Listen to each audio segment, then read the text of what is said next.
Just gotta die now. Just gotta die now. Oh, I've seen that cutscene before. It was just like a cool cutscene. It didn't mean anything. I've seen it a million times. Oh, it never meant anything. It was just a...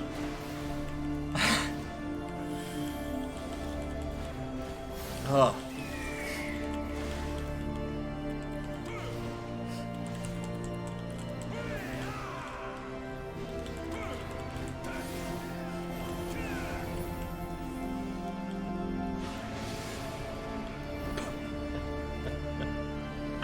Oh, stand in the fire, bro. Oh.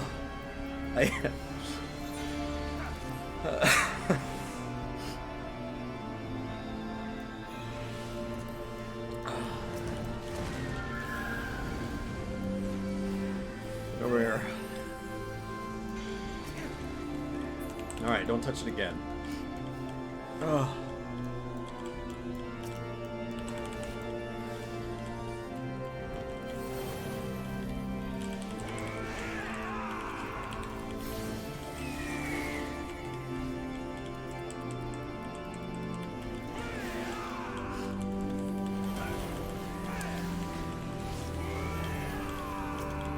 Kill the ads. Well, they don't die very well. Maybe I can hit it from max melee?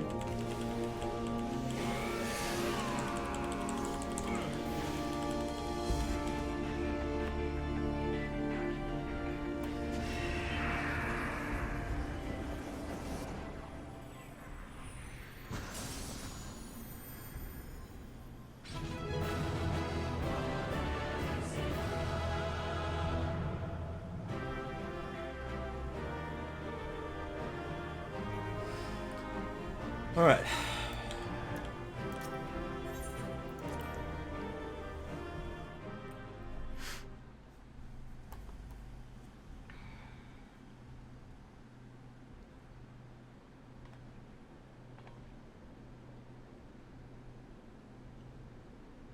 Grandfather is truly gone this time, but better it end this way than the alternative.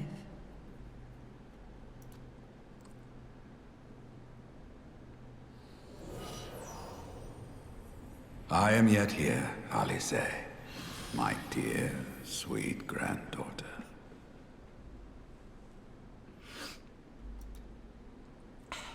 Grandfather?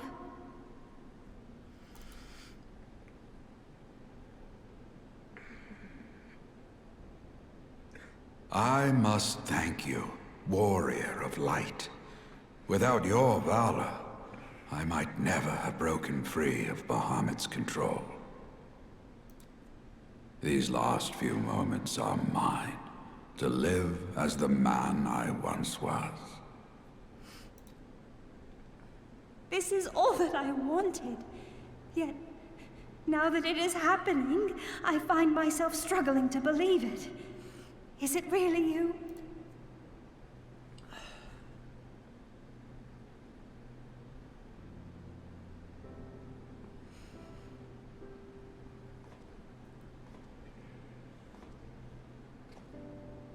Grandfather, pray forgive me my insolence. It was not my intent to demean you. Forgive you? I am proud of you, child. You were wise enough to deduce the manner of creature I had become.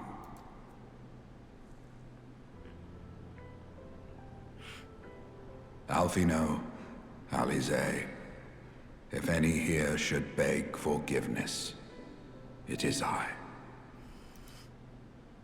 Grandfather, I must ask, will you not tell us what befell during the calamity? Yes, yes, of course. You have come far to hear the truth.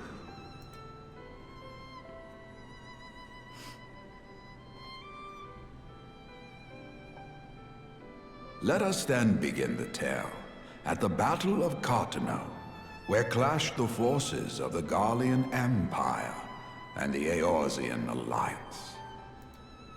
'Twas there in the sky above the surging armies that the elder primal Bahamut broke free of the Red Moon Dalamut.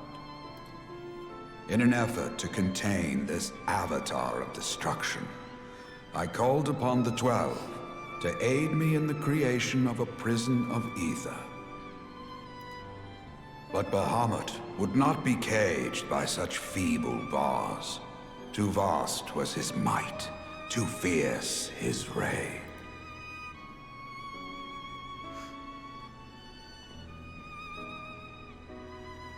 Little choice remained to me. I used the last of my strength to entrust our hope unto the future, and prepared to meet my end.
As you have no doubt surmised, I did not perish.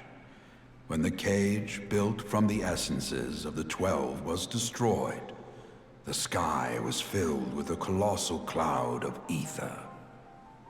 This drifting energy responded to the prayers of those fighting below, and to my own desperate wish that the dying realm be saved by infusing me with the power of a primal.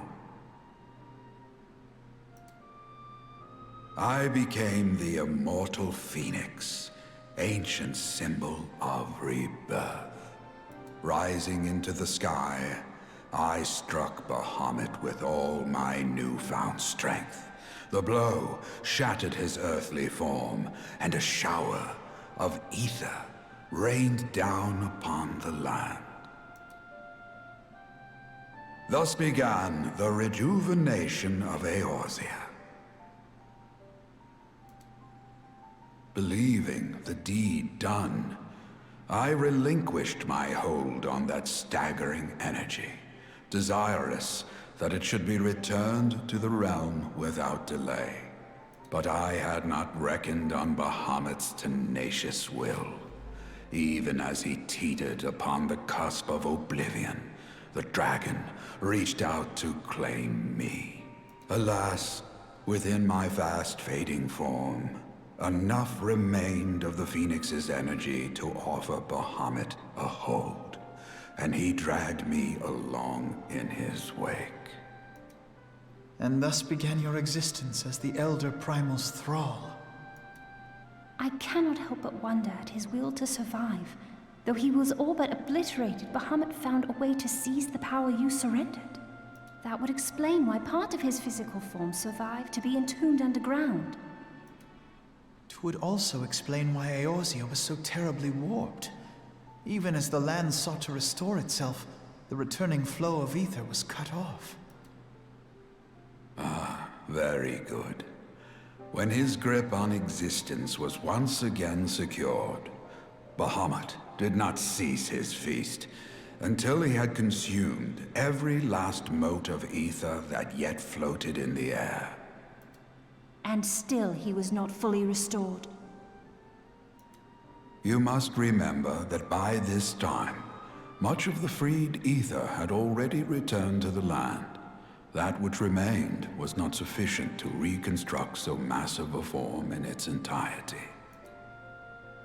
But there did not need to be. Not for a being sustained by the marvels of Allagan technology. As long as some piece of Bahamut persists, the Coils will seek it out and continue their regenerative task. The fragments of Dalamud appear motionless from the surface, but deep beneath the ground they had been searching, tunneling through rock and soil towards their escaped prisoner. And, as you have observed for yourselves, they found his heart. Warrior of Light, heed me. You must put a stop to Bahamut's regeneration. Whether it be for man or for dragonkind. The question of justice is irrelevant. The Elder Primal will leave naught but a smoldering wasteland for both his children and ours. I beg you to defend Eorzea and guide its people to the future they yet struggle to find.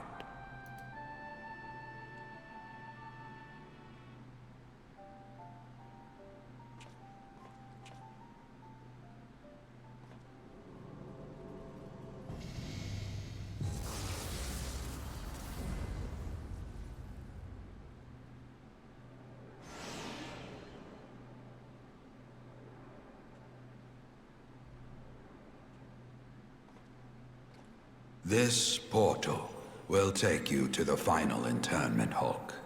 'Tis time for the tale of Bahamut and his part in the calamity to come to an end.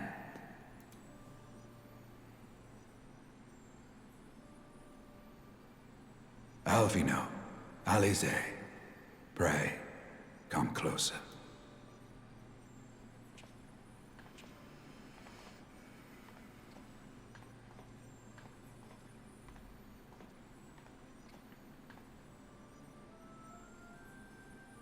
Your hopes and dreams must no longer be an extension of mine. You must needs find your own reason to fight for this realm, your own meaning in this sea of chaos. Will you do that for me? Of course, Grandfather. I have already made it my mission to see this newborn Eorzea survive and flourish.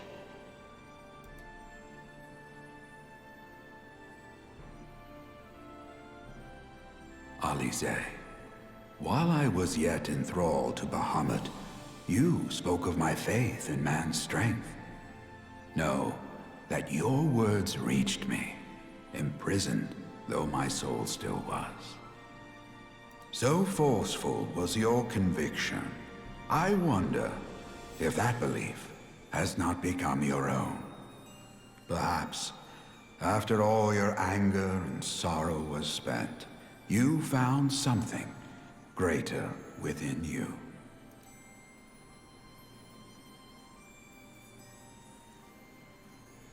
See this fight to its culmination.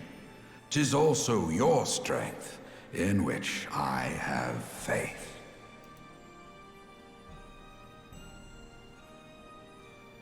Thank you for everything. Pray, take your rest, Grandfather. You deserve it.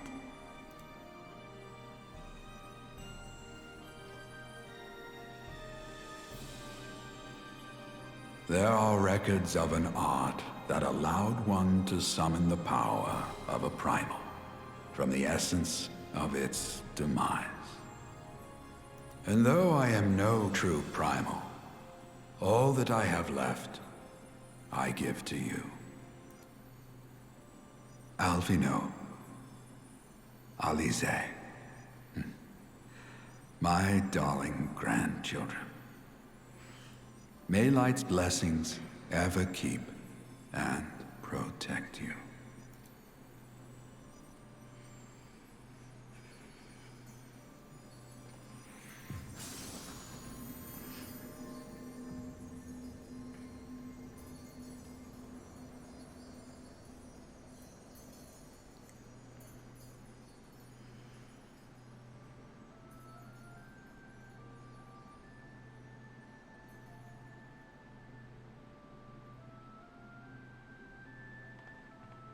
Come, Warrior of Light. Our task remains undone.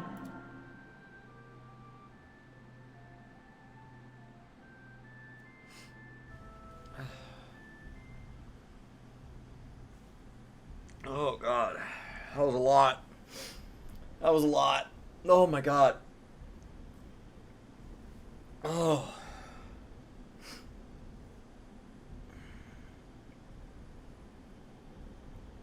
Oh, that was a lot. My grandfather died of leukemia. He had it for like 15 years. So it wasn't really a shock. But his last 117 days, he never left the hospital. And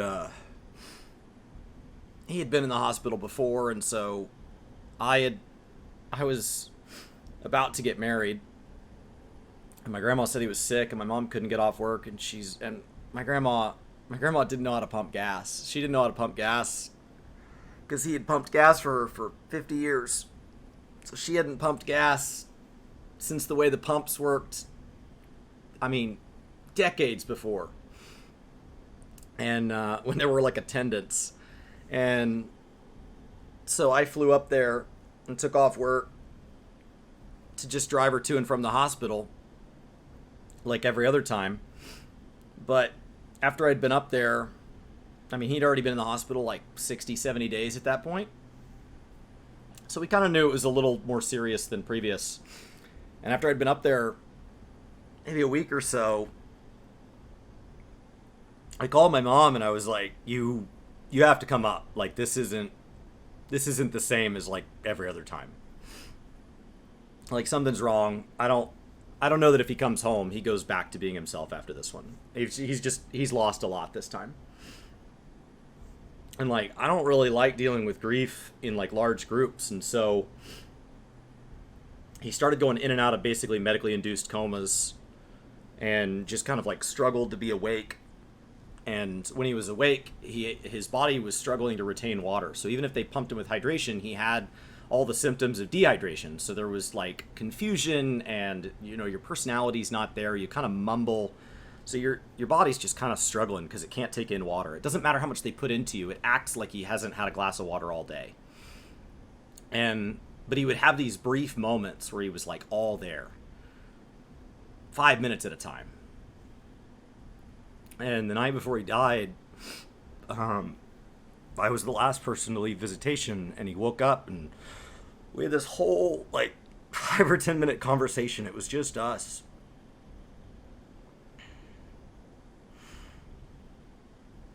And it's just been my own private conversation that's just been mine. And, like, the next morning, my whole family was there, and the doctors said there isn't anything else, and they were going to have to basically let him go. And I was at my grandma's house, and like the rest of my family was there, and like for years my siblings didn't understand how that morning I could sleep in, because I had been there in the morning. I had stayed late every night, and that day I just slept in. And they were like, we're going to the hospital. And I was like, yeah, I'll be there later.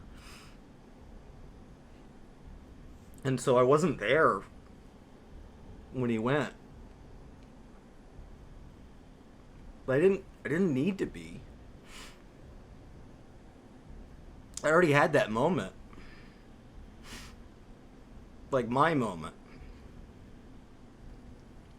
And like in Endwalker, they talk about when you return to like the ethereal sea, like everything gets washed away, and like this stone that you are kind of gets eroded back into the sea so it can be reused. And so the deeper the memory, like the slower it washes away. And so the little light stuff that doesn't matter, that gets cleansed almost immediately. But like the deep stuff, the meaningful stuff, the things that like define who you are, maybe in ways like you can't even say, that's there. Right? Like that's going to be the parts of Azem that we are. Because that's etched into like the very soul. You know, almost this like reincarnation concept.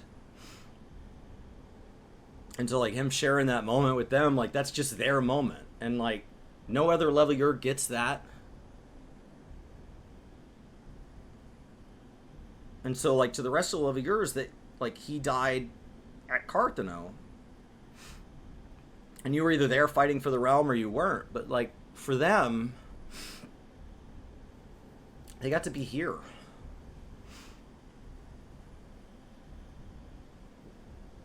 Like his last real conscious moment.